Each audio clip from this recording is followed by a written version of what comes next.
Somewhere off the coast of Italy, there is a harbor wall that has been standing in the sea for 2,000 years. It has been hit by every storm, every tide, every winter since before Jesus was born. And here is the part that makes no sense. It is not crumbling. It is getting stronger. Now pour a modern concrete pier into that same ocean, and in 50 years, it's gone. Rotted. Collapsing. So the Romans knew something we forgot, and for centuries, nobody could figure out what. This isn't a small mystery. We pour over 30 billion tons of concrete every year.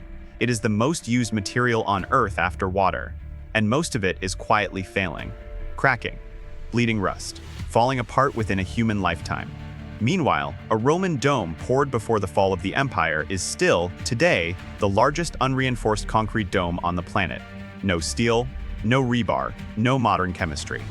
So the question that haunted engineers for generations was simple and a little humiliating. How did people with no science beat us? Start with the Pantheon in Rome. Poured almost 1900 years ago. That dome is 19 meters across, and it has never needed rebuilding. Then go to the coast, to the ruins of Roman harbors at Baiae, at Caesarea. The wooden ships that used them are dust. The cities are gone. But the concrete breakwaters? Still there, underwater, intact. The Romans didn't just build things that lasted. They built things that seemed to ignore time. And they knew it.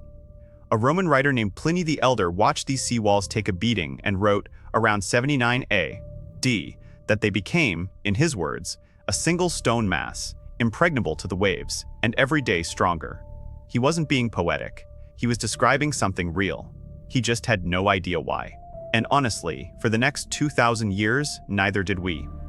The first real crack in the mystery came from an unlikely place. The ocean was supposed to be the enemy. Saltwater is what destroys modern concrete.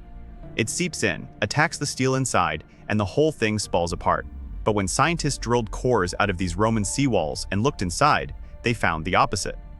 The Romans had mixed their concrete with volcanic ash, a specific ash from the region around a bay near Naples, near a town called Pozzuoli.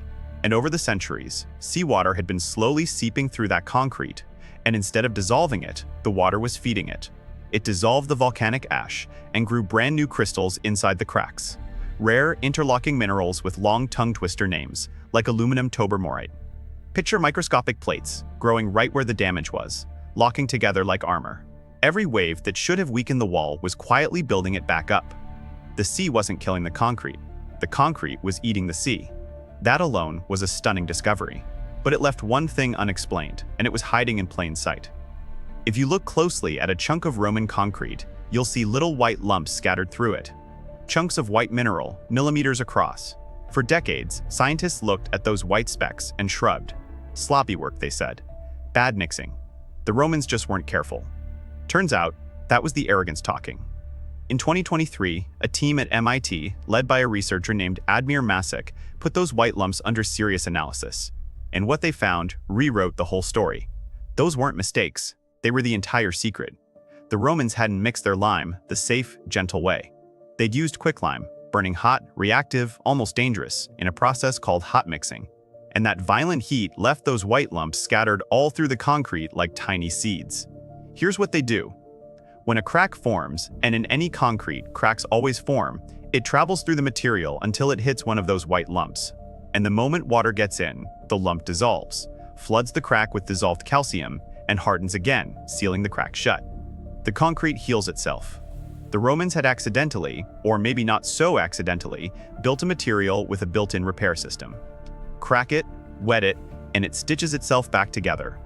The mistake everyone laughed at for centuries was the most sophisticated part of the entire recipe. So how do you lose something this good? When the Roman Empire fell, the trade routes that carried that specific volcanic ash collapsed with it.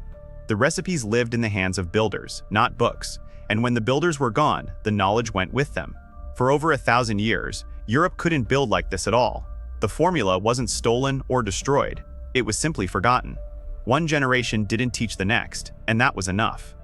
And when concrete finally came back in the 1800s, we built it a completely different way, with steel inside, and a fast, cheap cement that is strong on day 1 and dying by day 50. We didn't rediscover the Roman method.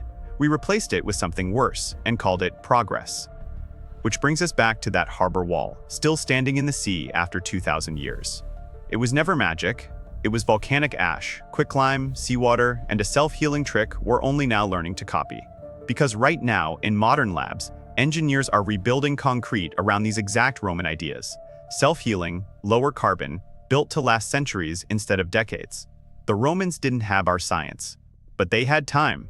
They watched what the sea did to their walls, and they listened. 2,000 years later, the wall is still standing. Still, as Pliny said, every day stronger. And it's still teaching us. This is Provenance. If you want more secrets the world forgot and then found again, you know what to do.